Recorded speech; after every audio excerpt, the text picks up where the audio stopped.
All right, totals for week 48. Total expenses were $1,995 at 82 cents per mile. Total revenue was $3,920 at $1.61 per mile. That brought our net settlement to $1,925 at 79 cents per mile.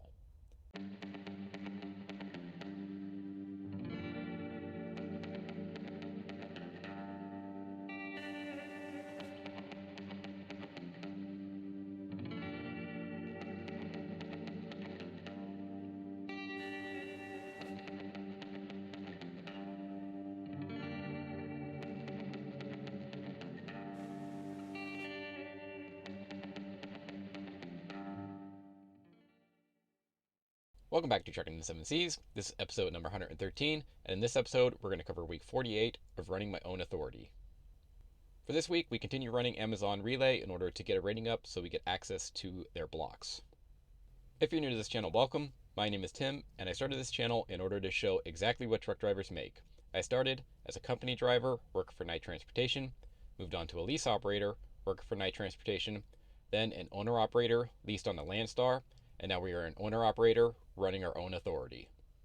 I show all of the loads I take, what the revenue is, what the expenses are, and what my net cash flow is, and I compile all this information that I put into a spreadsheet that I share with you at the end of every video. So if this is a topic that interests you, follow the channel. But a couple of announcements before we begin. As far as Amazon Relay goes, I still don't have access to their blocks. I thought I would get it last week, but I still don't have it. My best guess at this point is I have to run probably 6 weeks for them in order to get it, because I'm not sure why I don't have it at this point, and I keep going to their learning center and their frequently asked questions, and I'm not seeing a clear answer as to how long you have to run for them. I thought it was 10 loads and then you got access, but it might be 10 loads and 6 weeks is my best guess at this point. But as of this moment, I still don't have access to their relay load board.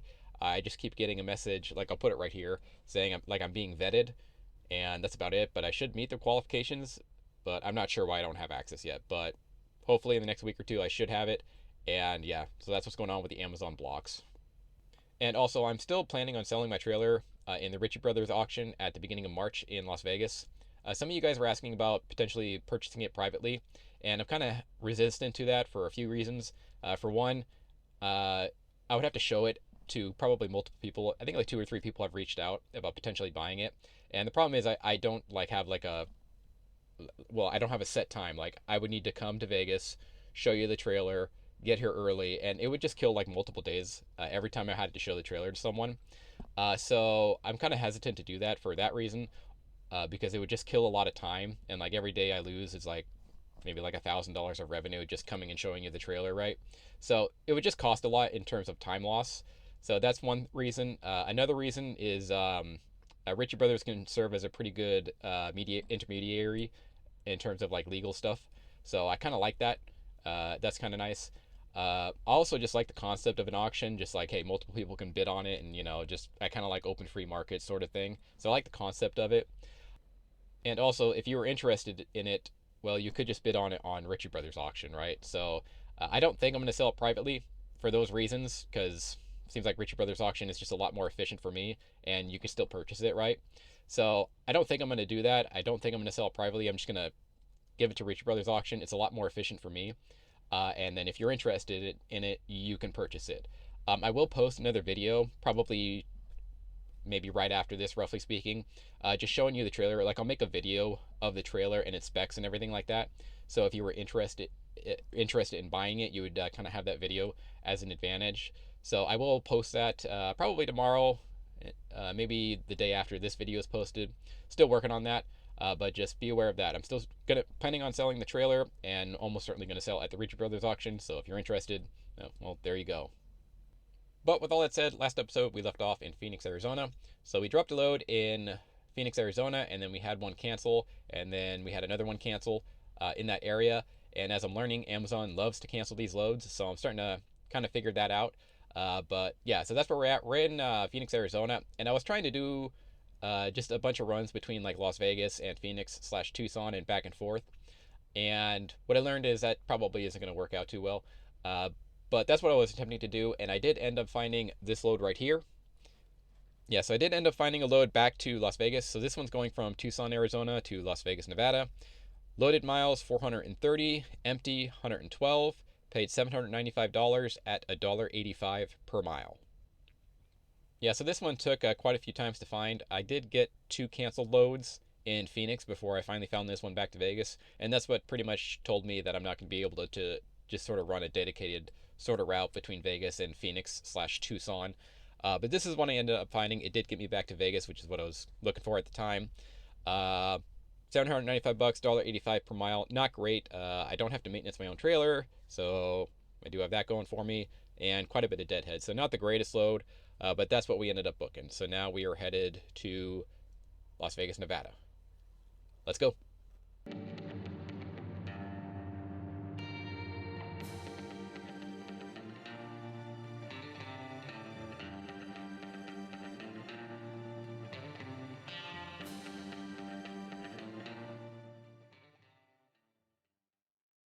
All right, so we dropped that load out in Las Vegas, and I was looking for another one. And at this point, I was kind of aware that trying to run like the Golden Triangle between Phoenix, Los Angeles, and Vegas maybe it wasn't going to work out too well.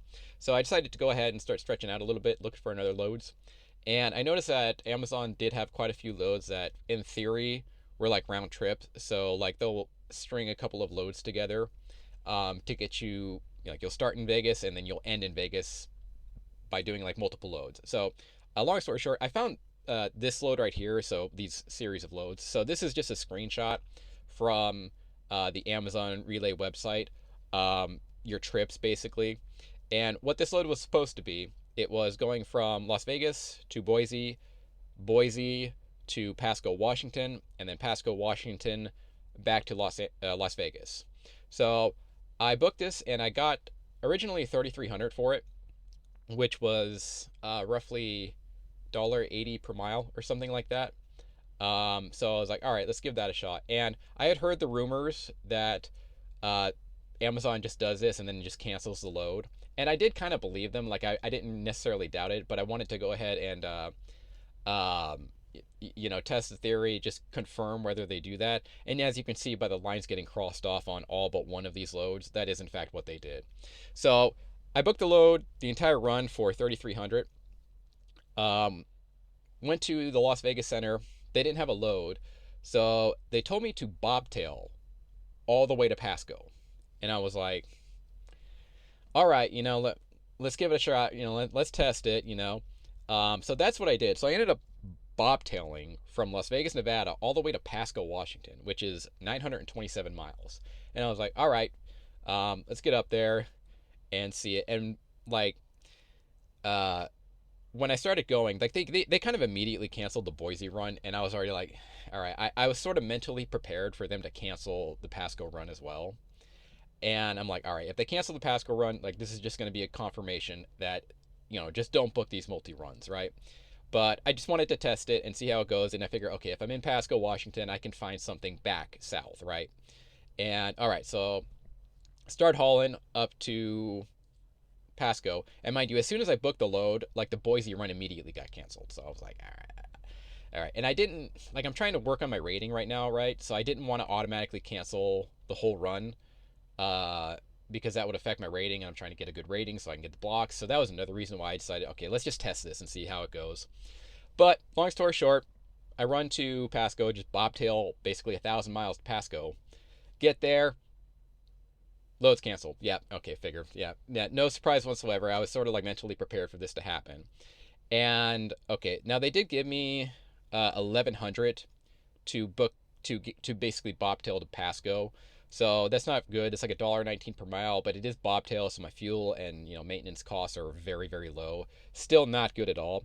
And this confirmed what people have been saying online, that they just cancel these loads, and it is 100% true. So this was my guinea pig load. This was my test load. I wanted to see if that's what they did, and this is in fact what they do. And yeah, so that happened, and then I'm like, all right, let's get back to Las Vegas. And this is where like kind of the sleaze bagginess of the Amazon load board and the spot market is. And this is why I think that the blocks are basically the way to go with Amazon, because they canceled the Pasco run, Pasco to Vegas, and then they immediately posted this load right here. Yeah, so this is Pasco, Washington to Henderson, Nevada, 927 loaded miles, 0 empty miles, paid $1,895 at $2.04 per mile. All right, yeah, so you can kind of probably see what's going on here. So I booked it originally, this whole run for $3,300. And then the one load got canceled and I got $1,100 for it. I don't even know how that math worked out in terms of the cancellation fees and stuff like that. I still haven't worked out why I got $1,100 for the bobtail. I don't understand it yet. But I got $1,100 for it. And then basically the exact same load pops up back to Las Vegas for $1,900. So if you do the math there, okay, $1,100 plus $1,900 equals $3,000. I originally booked the entire run for $3,300. And what this appears to be, from what I'm looking at here, I don't think there's somebody in the back canceling these loads. I'm totally convinced that this is just AI canceling these loads. And I think, AI probably calculated that it could save $300 if it canceled all of these loads and then offered me another one for $1,900, right? I think that's probably what happened here. Yeah, now is that wrong? Oh yeah, that's just wrong, immoral, just sleazebag stuff. But that's the way Amazon runs, right? That's just how it goes. And this is why I'm not going to be running these load boards on Amazon for very long, because if this happened on a block, it wouldn't matter, right? Because I get paid I'm already paid. Like, as long as I fulfill my end of the contract, I'm going to get paid the same amount, whether they cancel 15 loads or not. And then they're required to get me back, right? So if you're on a block, stuff like this wouldn't matter.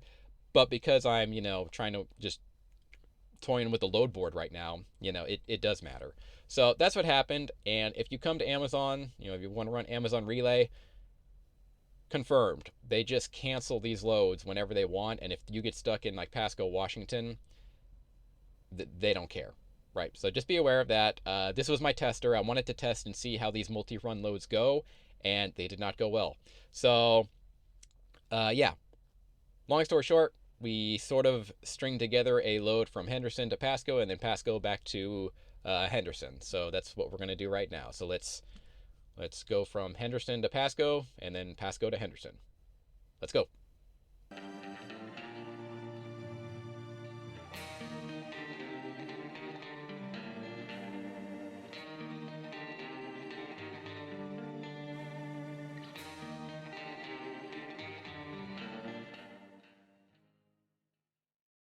Okay, so after that giant cluster up there in Pasco, we get back to Henderson, and then that's currently what we're doing right now. So we got back to Henderson yesterday, and now we're filming this video. Gonna go ahead and do a reset. So because of that, the Pasco/Henderson loads are going to be the last loads on this paycheck. So we're going to get into the spreadsheet right now. All right, so as discussed, we're going to cover week 48. Let's do it. For week 48, we did 4 loads. In those 4 loads, we got 2,436 miles, paid a total of $3,900 at $1.61 per mile. Fuel expense, fueled up 3 times. In those 3 times, we paid $1,215 at 50 cents per mile, and there were no maintenance expenses. Other expenses, scales 14, parking 350, permits 158, tools 46, for a total of $569 at 23 cents per mile. Fixed costs, DAT load board subscription came in at $169. Truck stop load board came in at $42 for a total of $211 at 9 cents per mile. All right, totals for week 48. Total expenses were $1,995 at 82 cents per mile. Total revenue was $3,920 at $1.61 per mile. That brought our net settlement to $1,925 at 79 cents per mile. All right, caveats for week 48. Kind of already mentioned this Henderson to Pasco one right here. Very strange set of run there. So this was bobtail right here. So $1.19 to bobtail up to Pasco. Now, I don't know what my cost per mile is for bobtail. I really don't. I'm guessing it's obviously a lot less than obviously carrying a load. So, I mean, this $1.19 per mile, just to bobtail up there, you might look at it more like, I don't know, $1.40 per mile because of the savings in fuel and maintenance and all that stuff. So still not great. Like, this was, it's not acceptable for Amazon to be doing that kind of trash. And that's why probably hauling for them on the load board is not desirable for this kind of stuff right here. So that is the big caveat right there. Now, I did end up stringing basically the same sets of loads together that I originally booked, but it was for roughly $300 less. And again, I think that was AI that did that. I'm almost convinced that that was just AI seeing like, okay, people are booking loads out of Pasco to Henderson for 1900. Well, we just booked this, like the AI bot just said, oh, okay, well, this guy's going from, basically doing the exact same route, both of these for 3300. If we just cancel the load on him, the return load for him, then he'll kind of be forced to book something like this for $300 or $400 less. And right, this is just probably AI, just automatically, no human element whatsoever, I think, doing that. And, what are you going to do? But yeah, 100%, this confirms it, guys. If you are going to run for Amazon Relay, don't book the multi-loads. They don't work, okay? Book one, just one pick, one drop, and that's it. Because it's not going to work out in your favor. And this confirmed it for me. Now, I might stick my hand on the hot stove one more time and try to book maybe like a 3-stopper where the one stop is the same. So like maybe I'll book a load from, let's say, Henderson to Pasco, and then instead of the Boise run being in there as well, and maybe it'll work better if it's like Henderson to Pasco and then I drop and hook at the same Pasco facility and then head back to Henderson. Probably not. But I might give it a shot, right? I might give it a shot just to firmly confirm that these don't work, right? I might do it, and then okay, when it probably inevitably cancels on me, just get my way back with another load and just confirm that these multi-stops absolutely do not work. It doesn't look like they do. I wouldn't like hold my breath, but I might try it. Just put my hand on the hot stove one more time just to confirm that it does burn your hand. So I might do that. But we'll see. But anyways, yeah, that's a big caveat right here. This one right here. It's whatever. Not surprised at all that happened. Fuel expense, nothing too special. 50 cents per mile, $1,200. I did start putting in the card funding fee. So whenever I put money onto my fuel card, it has been charging me. And previously what I was doing is I was just sort of putting it into one of the fuel ups themselves. But I decided to make a whole new column there for the card funding fee. So it's about 3% of the amount you put in. So if you put in $2,000, it was technically 2.95% to fuel up your card, to fund the card. So that's what that is. Just started doing that a little bit differently, but there's that.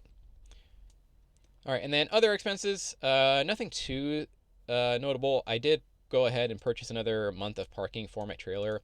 I am planning on selling it at the end of the month. I just want to keep it parked and just kind of keep it there. I'm almost certain to sell it, but just in case I don't, I want to have a parking spot for it, basically. So that's what that is. That's the month of February parking. Other stuff, permits, that's the Oregon trip permit. I haven't coughed up the $2,000 for their IFTA thing, so I haven't done that yet, and I think I'm going to, though, probably maybe later this week, but that's what that's about, and that's about it. And then fixed costs, DAT subscription and truck stop subscription. I may cancel these, or at least one of them. Maybe cancel the DAT one, potentially. Because, if I'm running Amazon Relay, these don't really help all that much, right? I don't need these if I continue to do that. And if I don't have a trailer, then, DAT is like overwhelmingly you need a trailer, and so is truck stop. So I might cancel these in the future. But that's what those are about.